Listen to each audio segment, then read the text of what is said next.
Yan mga idol, magandang hapon. Yan ano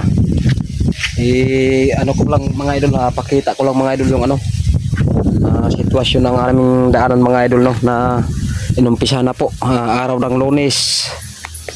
Yan March 25 mga idol, 2026. Yan. So mabubuhusan na rin mga idol. Dito mga idol, kung mapapansin niyo mga idol, wala pang forma pero doon sa high school yan trinabaho na doon, may forma na doon. So yun ang unang binuhusan nila mga idol. So ito yung dati na daanan dito sa Barangay Bunotbig na trinabaho na putol. So hindi natapos dahil nga sa budget. So ngayon ayan, matutuloy na papunta doon sa may Chunghinso. So ayan. So yan yung sitwasyon dito mga idol. Yan, pasalamat po kami dito sa aming mahal na mayor mga idol, kay Mayor Bubitli Rodriguez. Yan, at natrabaho na rin. Yan. So hindi lang natin maano dito mga idol na ginawa na dito kasi wala pang forma. Kasi ang inuna nila doon sa high school. So doon tayo sa unahan mga idol. Makikita nyo doon. Yan. Simula po dyan sa may mangga na yan mga idol. Yung may mangga na yan, natrabaho na nila kaso lang umulan kagabi. Kaya pagdaan ng mga sasakyan, mga motor, ayan na butas-butas ulit dahil malambot yung lupa, lumambot kaya nagbutas-butas. Pero natrabaho na sana yan, napantay-pantay na yung lupa na yan. Yan, napakahirap kasi dito mga idol ang daanan namin pagka oras ng tag-ulan, lalo na doon banda sa may high school sa Chunghinso. Yan, yan hanggang dito na yung gawa nila mga idol. Yan, hanggang dito na yan. So doon napakadali na lang kasi doon kasi matigas yung lupa doon, kaya dito nag-abono lang lupa dito mga idol, gawa ng malalim to dito, matubig-tubig, kaya nilagyan ng lupa sana. Ang problema, umulan kagabi kaya yan, butas-butas daan ng mga hayop, kabayo.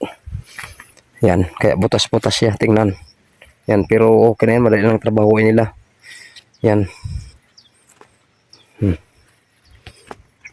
So ayan, tuloy tayo mga idol dito sa aunahan yan. Doon sa kasi may forma na yun doon may papakita ko po sa inyo mga idol. Papunta po tayo doon sa Chunghinso.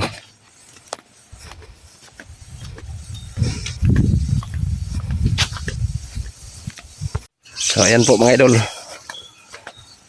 sitwasyon yan dito mga idol. Dati napakahirap talaga dito na parte kasi sobrang lubak-lubak, sobrang dulas pagka umulan. Nagpantay lang itong mga idol, gawa ng nilagyan nila ng mga lupa kaya gumanda. Kasi nga bubuhusan na rin, pupurmahan to dito, bubuhusan. Ayan, kaya gumanda na tingnan. Pero dati mga bato to yan dito, mga bato to rito na malalalim, malalaking bato. Yan.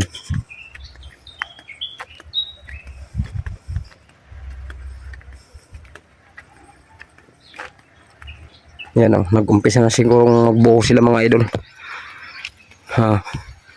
Mano-mano lang mga idol yung nila, mixer. Pakatag na mga idol. Maganda na. Forma na lang, pupurmahan lang to dito. So ayan na po mga idol. Ayan yung forma nila mga idol. Yan. Hanggang dito na yung forma nila.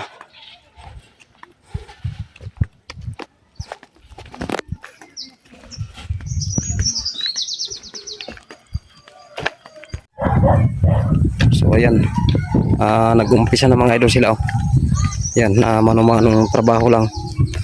Yan, diretso sa yan mga idol, high school.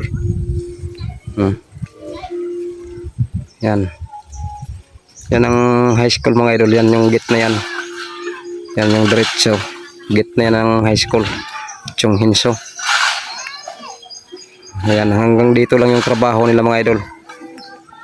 Yan.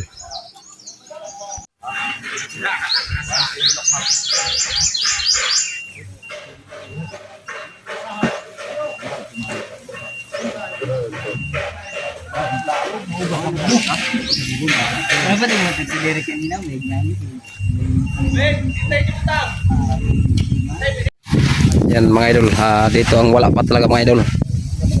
Yan, dito na parte. Papuntang Sitio Patag.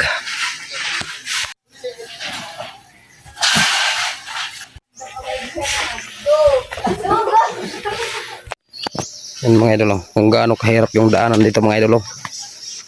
Yan. Yan yung mga bato-bato dito mga idol, ang lalaki. Kaya karamihan dito na sira sa motor mga idol. Dahil nga sa sitwasyon ng daanan. Yan. Sa susunod baka ito naman ang gagawin mga idol. So ayan mga idol, dito paakyat dito mga idol. Hindi makabuwilo dito mga idol pag akyat, gawa nga ng butas-butas yung simento. Yan. So kaya ito yung pinakamahirap dito mga idol. Yan. Yan paakyat pa naman. Yan. So yan. Kaya pag may karga dito yung mga motor, nahihirapan.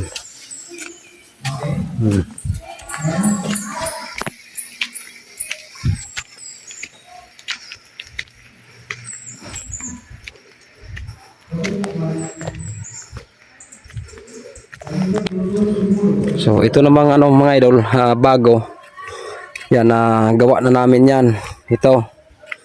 Dito. Nagbayanihan kami, nagambagan ng tag-isang sakong simento dito sa Sitio Patag para kahit pa paano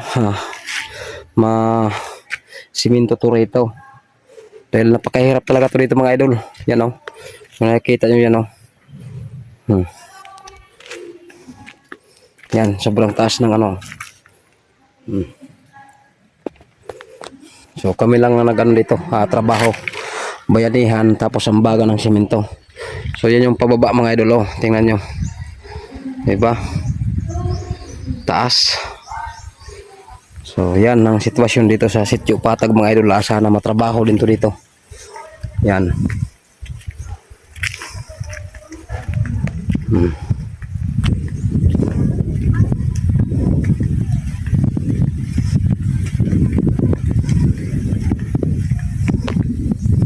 Puro na to dito mahirap mga idol. Pag tag-ulan mahirap to dito. Sana matrabaho din to kaagad. Yan, mabigyan ng budget. Yan.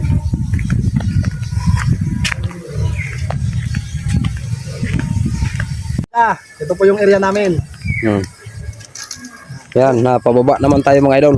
Ayan. Ito po yung nasapakot sa amin sa... Yan, ito yung una na ginawa namin mga idol, na bayanihan.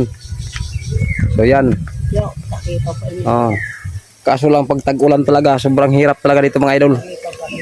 Yan. Kawawa yan, tulad ng mga estudyante, kawawa. Yung estudyante na maglakad dito pag tag-ulan, nadudulas, uwi na lang, hindi na makapasok. So ayan.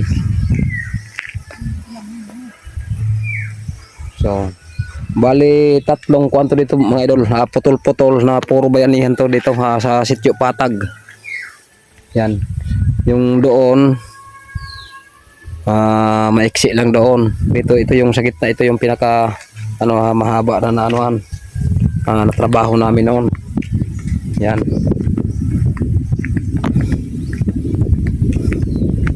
Puro lang to ambagan ng mga tao dito mga idol, at saka may bigay ng mga barangay official, tapos yung sa municipal na officialis nagbigay din, pero kami ang nagtrabaho bayanihan. So kahit pa paano mga idol dito, kasi sobrang hirap dito mga idol talaga pagka tag-ulan. Yan, hindi makapunta ng matnog. kasi hindi makakalabas dito, mahirapan. Nung umiikot yung ano mga idol, gulong, pero hindi naman nakakaakyat gawa ng yung lupa na yan mga idol, ganitong klaseng lupa yan oh. Pag nabasa ng ulan yan, yan oh. Tingnan nyo yan oh. Yan, pag nabasa ng lupa yan, wala na, stuck ka na dyan mga idol, hindi na makaabante pag ano, tag ulan. Delikado pa pag na-slide, baka masugatan pa. So kaya yun ang sitwasyon dito mga idol. Yan.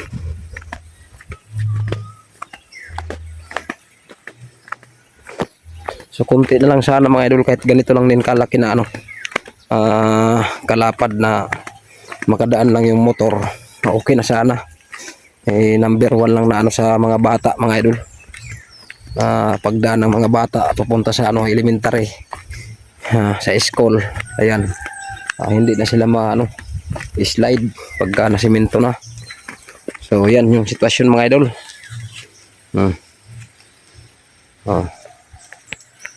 Yan, paakyat dito naman, papuntan to ng ano, sityo Patag mga idol. Kaya sinabi siya na tinawag na sityo Patag mga idol, gawa ng ano, patag na rin talaga to dito. Yan,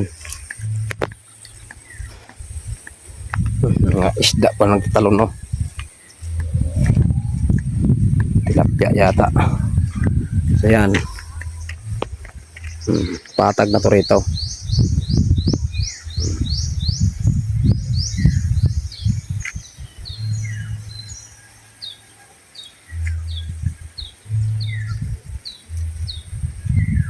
Yan,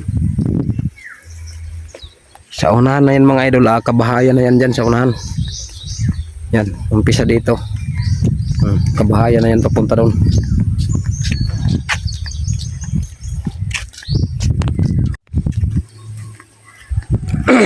So yun po mga idol, at dito po nagtatapos yung ating update dito sa aming daanan. So maraming salamat po at thank you for watching. God bless po sa ating lahat.